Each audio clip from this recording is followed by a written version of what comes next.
Hello అండి. ఇది వచ్చేసి సాటర్డే మినీ వ్లాగ్ అనమాట. సాటర్డే అంటే మీకు తెలిసిందే వాడపల్లి వెళ్తామని చెప్పి. ఇదైతే నాకు థర్డ్ వీక్ అండి. సో హెడ్ బాత్ చేయడానికైతే ఆయిల్ అప్లై చేసేసుకున్నాను. ఆయిల్ అప్లై చేసుకున్న తర్వాత వంట దగ్గరికి అయితే వచ్చాను. నేనైతే చిక్కుడుకాయ, పచ్చిమిర్చి, కొత్తిమీర, కారం చేస్తున్నాను. చిక్కుడుకాయని ఫస్ట్ బాయిల్ చేసేసుకోండి ఉప్పు వేసుకొని. తర్వాత ఆయిల్ తీసుకుని అందులో అల్లం వెల్లుల్లి పేస్ట్ వేసుకుని, తర్వాత చిక్కుడుకాయ వేసుకుని అందులో పచ్చిమిర్చి, కొత్తిమీర పేస్ట్ వేసుకుని మంచిగా ఫ్రై చేసుకోండి. మేమైతే తినేసి స్టార్ట్ అయిపోయాము. బస్ ఎక్కేసాం. బస్ బాగానే ఉంది ఖాళీగా. సో వాడపల్లి అయితే రీచ్ అయిపోయాము. సో 7 ప్రదక్షిణాలు అయితే స్టార్ట్ చేసేసాము. వాడపల్లి రోజు అయితే కొంచెం పర్లేదు, బాగానే ఉందండి. ఇక్కడ చూస్తున్నారు కదా, ఇక్కడైతే ఎప్పుడు ఏదో ఒక మొక్క కొనుక్కుంటూనే ఉంటాము. ఇక్కడైతే మనకి పూతరేకులు, బొమ్మలు అన్నీ అమ్ముతారు సరౌండింగ్స్లో.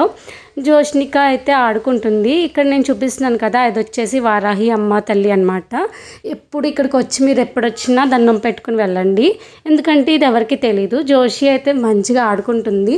సో బయటకు వచ్చేసాం, చీకటి పడ్డది. చాట్ తినేసి స్టార్ట్ అయిపోయాం. Thank you so much.